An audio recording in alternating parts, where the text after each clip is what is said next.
Good morning students.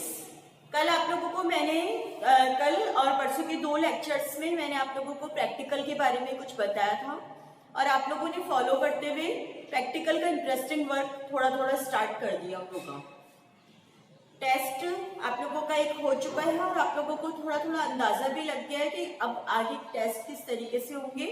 तो उसी को ध्यान में रखते हुए अब हम अपना रिवीजन करेंगे। चैप्टर नंबर 2 का पूरा रिवीजन मैं करवा चुकी हूँ और अब जितने भी नए आए हुए बच्चे थे उनकी भी जो शिकायत थी वो दूर हो चुकी होगी कि हमको चैप्टर नंबर 2 हमने नहीं पढ़ा है।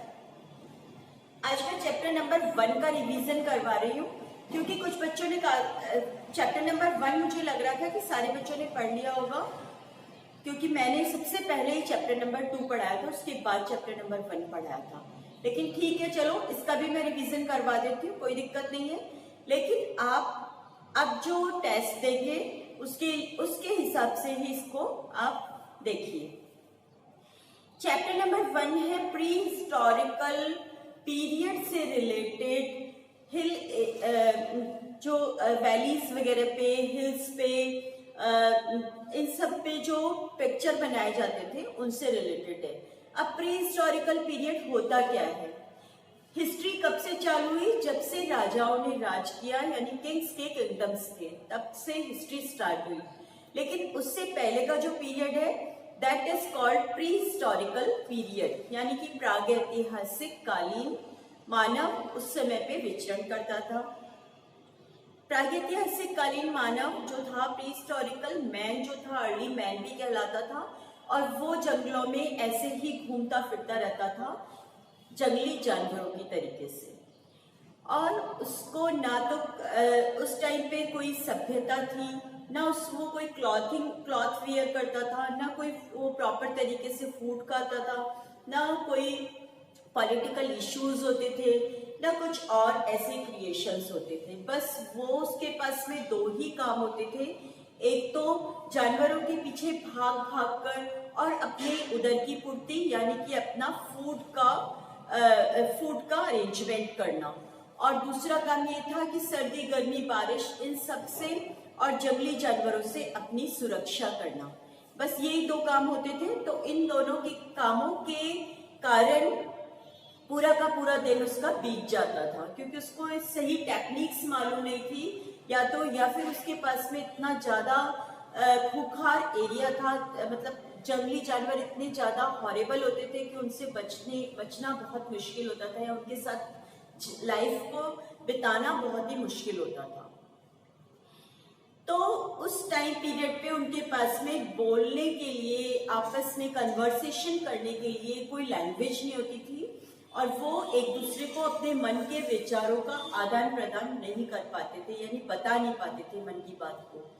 तो उसके लिए सबसे पहले इशारों की भाषा की शुरुआत हुई, परंतु वो जो इशारे थे उसमें ये प्रॉब्लम थी कि वो कहता इंसान कुछ और था और समझा कुछ और जाता था। प्लस जब कोई भी पर्सन एक जगह से दूसरी जगह चला जाता था तो वो पीछे के लिए मैसेज कैसे छोड़े इशारों के थ्रू, ये भी पॉसिबल नहीं हो पाता था। तो इसी की वजह से धीरे धीरे ये जो अनसक्सेस लैंग्वेज थी ये तो खत्म हुई और ड्राइंग की शुरुआत हुई। सबसे पहले जो भी बात बोलनी होती थी वो उसके चित्र बनाता था अर्ली मैन और चित्र के थ्रू वो एक दूसरे को समझाता था। जब वो इधर उधर जाता था तब भी वो चित्र बनाकर चला जाता था और उन चित्रों के जरिए आने वाला जो मेंबर था वो समझ जाता था।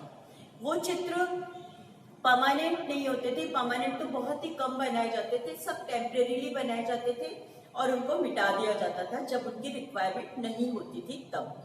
तो इस तरीके से अर्ली मैन की लाइफ चलती थी और अर्ली मैन की लाइफ में एक सबसे ज्यादा इम्पॉर्टेंट फैक्टर रहा था ड्राइंग, और ड्राइंग के थ्रू उसने अपने आप को अपडेट करना चालू किया था। एक दूसरे को समझाते थे बात को, अपने मन के विचार जो थे उनको बताते थे। वो जहाँ जाते थे हंटिंग पर तो अपने जो लोग यहाँ पे अवेलेबल नहीं अपने घर पे अभी और पीछे से आएंगे तो उनको वो सूचना देते थे, मैसेज देते थे, इंफॉर्मेशन देते थे कि हम लगभग उस एरिया में आपको मिलेंगे। अगर हम काफी देर नहीं आए तो आप हमें वहां पे हमारी हेल्प करने के लिए आ जाइएगा। मे बी कि हम जब हंटिंग कर रहे हो तो जो जंगली जानवर होते थे वो, क्योंकि कई बार उनको भी खा जाते थे या फिर उनको बहुत सारी फाइटिंग करनी पड़ती थी, तो ये सारी चीजें जो थी उनको करने में ड्राइंग बहुत ज्यादा कारगर साबित हुई। अब वो किस तरीके की ड्राइंग्स उस टाइम पे बनाया करते थे, क्योंकि उनके पास में अवेलेबल कुछ भी नहीं था मटेरियल जिससे कि वो ड्राइंग बना सके। ना कलर्स थे, ना पेंसिल थी, ना कागज था, ना शीट थी, ना कुछ और था उनके पास में। केवल उनके पास क्या था, उनके पास थे पत्थर, नुकीले पत्थर, और जो जिस जगह वो ड्राइंग बनाए उसके लिए वो दीवारें थी, पत्थर थे, पेड़ के तने थे, गुफाओं की दीवारें थी, छत थी। ऐसी जगहों पे वो अपनी पेंटिंग्स को बनाया करते थे, ड्राइंग्स को बनाया करते थे। ये ड्राइंग्स ज्यादातर ड्राइंग्स लाइनर इफेक्ट के थ्रू बनाई जाती थी, यानी ओनली स्केचिंग की जाती थी। कलर तो बहुत ही बाद में भरे गए थे इसमें, क्योंकि उस स्केचिंग से भी, रफ स्केचिंग से भी उनका काम अच्छी तरीके से चल रहा था। लेकिन कुछ जो आर्टिस्ट उस समय पे भी थे, क्योंकि सब तरह के लोग सब जगह होते हैं और हर टाइम पे रहे हैं, कुछ लोग ऐसे भी थे जिनकी ड्राइंग बहुत सुंदर थी। उन्होंने कुछ स्टेंसिल्स बना डाली, और स्टेंसिल्स को हिंदी में एक शेपांकन कहते हैं। क्या होती है ये स्टेंसिल? स्टेंसिल एक मतलब प्लेन सरफेस पर ड्राइंग ड्रॉ करके और उसको काट दिया जाता है। उस जगह से वो हमको ब्लैंक प्लेस मिल जाती है, और उस ब्लैंक प्लेस में अगर हम कुछ भी गीला करके, मिट्टी को भी अगर हम, कलर्ड मिट्टी को भी अगर हम फेर देंगे तो हमारा जो इमेज है वो उस पे आ जाएगी। तो ये काम आप लोग इस तरीके से समझिए कि आपने बचपन में कई बार ऐसी स्केल्स यूज ली होगी बच्चों, जिनके ऊपर ABCD लिखे हुए रहते हैं और उनके बीच बीच में होल होते हैं। तो हमारी राइटिंग कितनी भी खराब हो, हम पेंसिल उस पर फिराते हैं तो अपने आप से ABCD बहुत खूबसूरत राइटिंग में लिखे जा सकते हैं। ठीक है, वो भी स्टेंसिल ही है। तो इस तरीके स्टेंसिल्स भी बनने लगे। ये स्टेंसिल्स बनाए जाते थे उन लोगों के थ्रू जो कि बहुत सुंदर ड्राइंग जिनकी होती थी, और वो बैठे बैठे स्टेंसिल्स रेडी कर देते थे। और काम आते थे उन लोगों के लिए जो छोटे छोटे बच्चे होते थे, और जो वृद्ध पुरुष होते थे, महिलाएं होती थी, या फिर सिक पर्सन्स होते थे, जो कि मतलब जो कि कर नहीं पाते थे ड्राइंग, लेकिन वो बोलना तो चाहते थे, बताना तो चाहते थे अपनी बात को, तो उनके लिए जरूरी था ड्राइंग करना। तो वो स्टेंसिल्स को रखते थे और पीली मिट्टी, लाल मिट्टी, किसी भी चूना वगैरह उनमें घास को लपेटकर और उससे वो फेर देते थे, और जब वो उसको हटाते थे तो जो इमेज बनाना चाहते थे वो इमेज सरफेस पे आ जाती थी। तो इस तरीके से दो पद्धतियां अपनाई गई थी, एक तो रेखांकन पद्धति और एक शेपांकन पद्धति, यानी लाइनर इफेक्ट और स्टेंसिल इफेक्ट। तो इस तरीके से अर्ली मैन के थ्रू ये वर्क किए गए थे। अब अर्ली मैन जो थे, उन्होंने ये वर्क करने के लिए उनकी वजह क्या क्या थी, उद्देश्य क्या क्या थे। उद्देश्य तो सबसे बड़ा उद्देश्य तो वो आपस में मन की बातों को के विचारों का आदान प्रदान करना था। दूसरा, क्यों वो ड्राइंग्स बनाते थे, क्योंकि वो जादू टोने में भी विश्वास रखते थे। जहाँ डर होता है वहाँ इस तरीके की चीजों की शुरुआत होती है।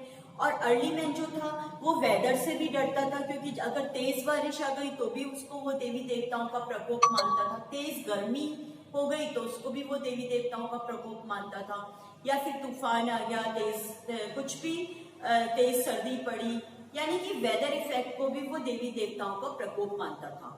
साथ ही साथ भी जब जो खुखार जानवर थे उनसे भी बचने के लिए या उनसे हंटिंग करते समय वो कुछ ना कुछ ऐसा सिंबॉलिक वे यूज लेता था, जादू टोना यूज लेता था, और उसका कॉन्फिडेंस बहुत ज्यादा डेवलप हो जाता था कि मैंने अब अपने देवी देवता जो है उनको पूरी तरीके से मना लिया है, अब मेरा कोई कुछ नहीं बिगाड़ सकता।